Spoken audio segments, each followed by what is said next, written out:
Vitória gigantesca do Ceará em cima do Fortaleza, porque o time alvinegro jogou com um jogador a menos desde os 22 minutos do primeiro tempo, porque o Fernandinho, de forma muito irresponsável, eu acho que essa é a palavra, deu uma cabeçada no Mailton e merecidamente foi expulso. E o Ceará ficou, contando os acréscimos, 80 minutos em campo com um jogador a menos. E olha, de forma estratégica e muito cirúrgica, conseguiu os gols. O primeiro num contra-ataque puxado pelo Wendel. E aí, é claro, o Wendel acabou fazendo uma bela jogada. Aí o Breno acabou falhando no chute do Wendel e o Fernando aproveitou. E depois, no finalzinho, num belo lançamento do Fernando, uma cobrança de falta, um erro do Muriqui, é verdade. E o Alex Silva acabou aproveitando 2-0. Mas vamos falar sobre essa vitória do time alvinegro? Chega mais.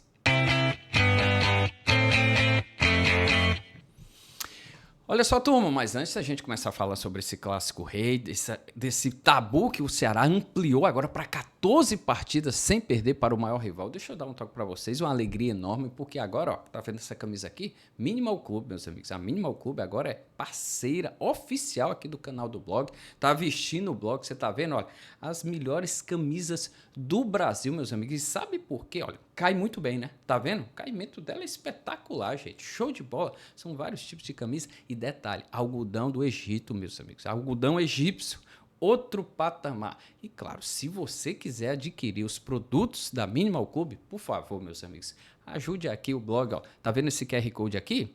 Se garanta. Pode clicar aí, pode botar o celularzinho aí e tal, fazer o QR Code, que não tem mistério, meus amigos. Você vai lá, ainda tem um desconto com o meu cupom, QUEMPÃO10. Você tem um desconto aí de 22%. E aí não quer pegar no QR Code, não? Na descrição do vídeo tem aqui também o link para você clicar e ter o seu desconto. O cupom QUEMPÃO10 está aqui na descrição do vídeo. Beleza, turma? Minimal Club, as melhores camisetas do Brasil com algodão egípcio, amigo. Ó, caimento, ó, espetacular. Valeu, turma. Vamos lá, vamos falar sobre esse clássico rei. Olha, turma, realmente eu achei assim o Ceará de uma forma, uma raça, uma vontade impressionante, né, cara? E tem um outro lado, né? Fortaleza não tem jeito não, né? Com um jogador a mais. Lembrando, passado contra o São Paulo, contra o Vasco, um jogador a mais perdeu por 2-0, por dois times, né? São Paulo primeiro, depois para a equipe do Vasco. E nesse ano, né, já teve contra o Ferroviário também, o segundo tempo todinho com um jogador a mais e ficou no 0-0 contra o Ferrão. E assim, a gente pode ser... E aqui tem um alerta aqui para os torcedores de Fortaleza. O que o Brits falou depois do jogo, meus amigos, foi pesado. Deu um recado para a SAF dizendo que não, o time não é empresa... O Fortaleza não é empresa não, viu? Um recado para a SAF, não é empresa não, é um time de futebol. Rapaz, negócio puxado. Isso aí vai ter desenrolado. Grande, viu, meus amigos? Vai ser um negócio pesado. Mas falando do jogo em si, até a expulsão do Fernandinho, o jogo estava bem equilibrado. Inclusive, a melhor chance do Ceará foi justamente um contra-ataque puxado pelo Fernandinho, né, cara? Então, assim, o jogo parecia que ia ser bem bacana. Uma chance ali, o Mailton também teve uma chance. Foi bem interessante, movimentado estava lá até os 22 minutos, mas aí depois, meus amigos, com a expulsão, o Ceará recuou total, né? O Ceará recuou, não foi mais um ataque, praticamente, raramente ia lá, chegava alguma coisa, porque o Fortaleza dominou e o Fortaleza jogava num esquema bem interessante, né? Porque era Mailton do lado e Crispim do outro, e Brits e Gasal aqui, com o Ronald na frente. A gente tinha Ronald, ele não colocou o Sacha, né, o Carpini, tinha o Ronald, tinha o Rian e os três lá na frente, que eu achei bem interessante, né? Ele colocou Paulo Baia, colocou o Lucas Manuel e colocou o Vitinho. Eu achei interessante isso. Cara, vamos ver como é que o Fortaleza se comporta aí. Mas, gente, eu não entendi, com sinceridade, eu não consegui entender, cara. O Fortaleza só jogava a bola aérea, só era cruzamento, dá a bola pro Mailton, cruzamento na área. Cara, impressionante. Teve um outro chute ali, é verdade, teve um lance de impedimento, não tem VAR, né, meus amigos? Não tem VAR na Copa do Nordeste. Teve 2 lances de impedimento, né, quando tava 0-0, um chute lá, mas acho que os jogadores do Ceará já estavam parados, e aí o Fortaleza, o Lucas Manuel acabou chutando, já estava parado, é verdade, mas eu acho que não estava impedido, eu acho que foi o Vitinho que não estava impedido, era o Paulo Baia, não estava impedido, e no segundo tempo também um gol do Luiz Eduardo, do Luiz Fernando, que eu acho que ali só a linha do VAR, só traçando a linha dava para saber, mas realmente era bem duvidoso.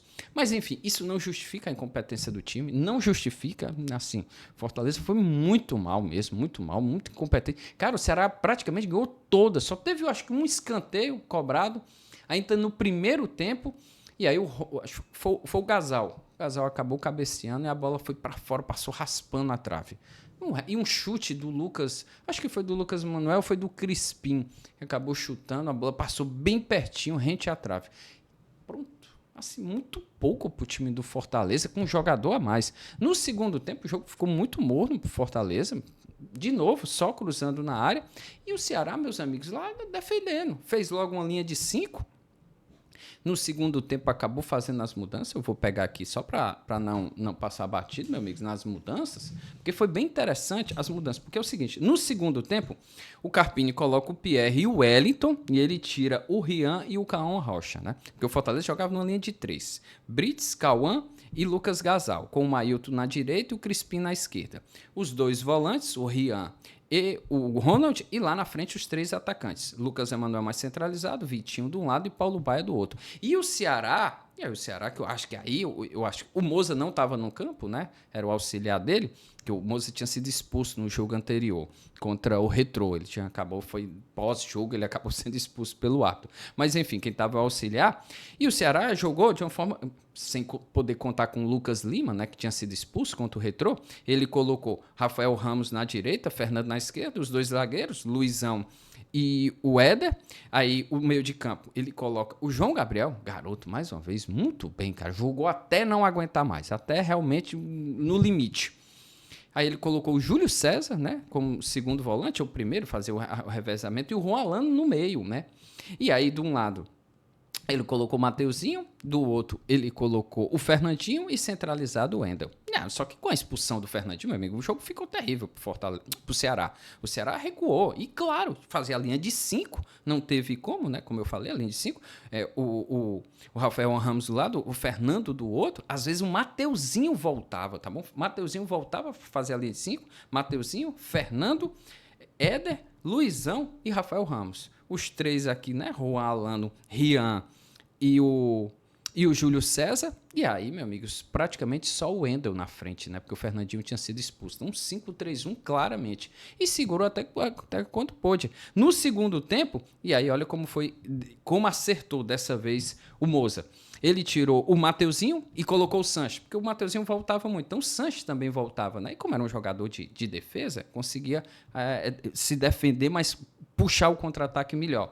E tirou o Rafael Ramos e colocou o Alex Silva. O Rafael Ramos realmente estava... E aí deu tudo certo, né? Porque o Alex acaba fazendo o gol, meus amigos, no finalzinho. Daí você tira como eu acho que ele acertou. Dessa vez, você sabe que eu critico bastante o Moza nos erros das substituições, mas dessa vez ele acertou nessa substituição no intervalo. Enquanto que o Carpini, ele fez uma mudança lá que realmente...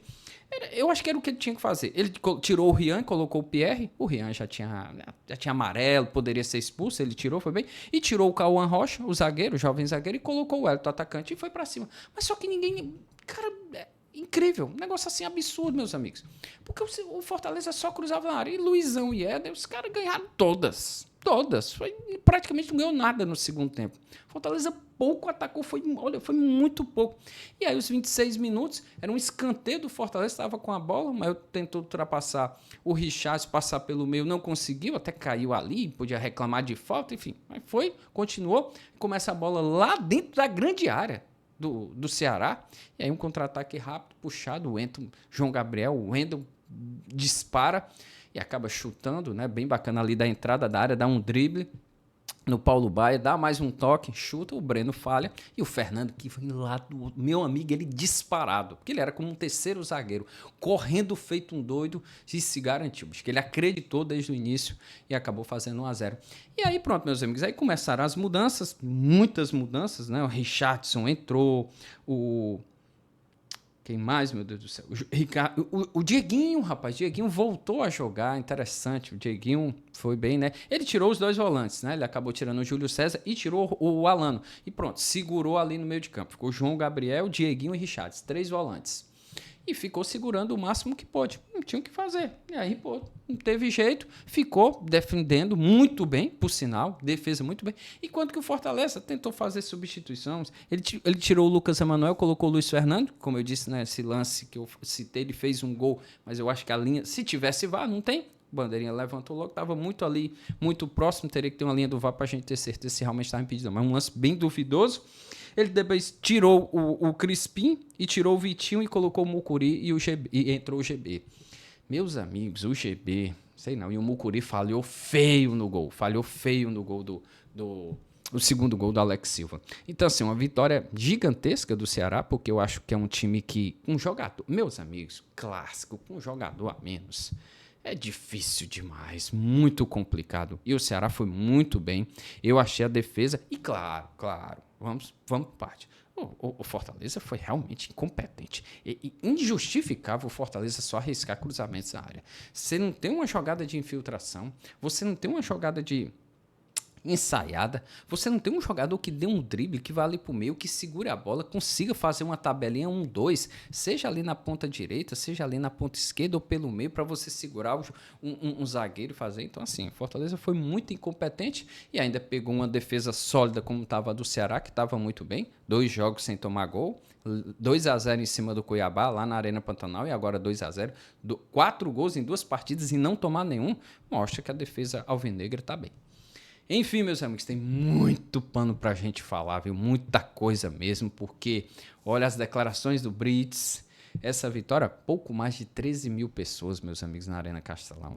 Negócio, as torcidas realmente, eu acho que não estão confiando muito no time, não. Acho que agora do Ceará, com 2 vitórias consecutivas, eu acho que o time agora é para dar engrana. Vai pegar o Náutico na Série B neste sábado, então tem tudo mesmo para o torcedor abraçar o time, porque se vencer, dá um salto gigantesco na Série B do Brasileiro. Está invicto, 3 jogos, 2 empates e 1 vitória, tem 5 pontos, vai a 8, então dá um respiro vencendo dentro de casa um adversário difícil como o Náutico. O torcedor tem que comparecer. Enquanto que o Fortaleza perde a invencibilidade na Copa do Nordeste, mas ainda tem condições de se classificar sem nenhum problema, ainda faltam 2 partidas. E na Série B, que vem de vitória sobre o Juventude, vai pegar o São Bernardo, lá no ABC Paulista, domingo, 6 da noite. Eu quero 8h30, agora é 6 da noite, vai ser transmitido pelo Sport TV e pelo Premier.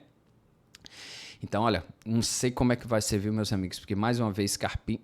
Gente, eu não sei nem se eu posso dizer Carpini, acho que os jogadores também, né? Eu acho que só botar a culpa no Carpini, eu acho muito pouco, cara. Os jogadores têm muita responsabilidade, fraquíssimos, muito fracos os jogadores de Fortaleza hoje.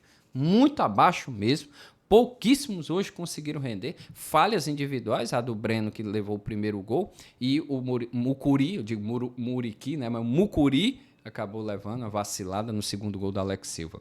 Então, assim, complicada a situação do Fortaleza, que vai ao ABC Paulista e precisa de pelo menos um pontinho lá, mas acho que tem que buscar a vitória, já que empatou dentro de casa com o Cuiabá e perdeu fora pro Botafogo. Então tem que buscar recuperar os pontos perdidos dentro de casa, fora contra o São Bernardo. E o Ceará, só para falar na Copa do Nordeste, né? Agora tem 4 pontos, são 3 partidas, 1 vitória, 1 empate e 1 derrota, e aí tem mais 2 jogos e tem condições sim de conseguir a classificação.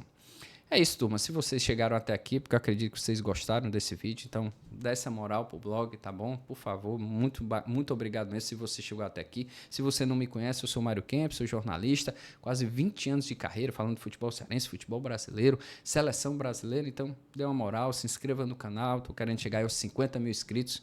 Confio muito em vocês, agradeço demais a turma que já está aqui há um bom tempo, então muito obrigado, um grande abraço, compartilha, turma. Dá uma moral, comenta aí o que você achou da partida. Ajuda mesmo o blog. Grande abraço e até a próxima.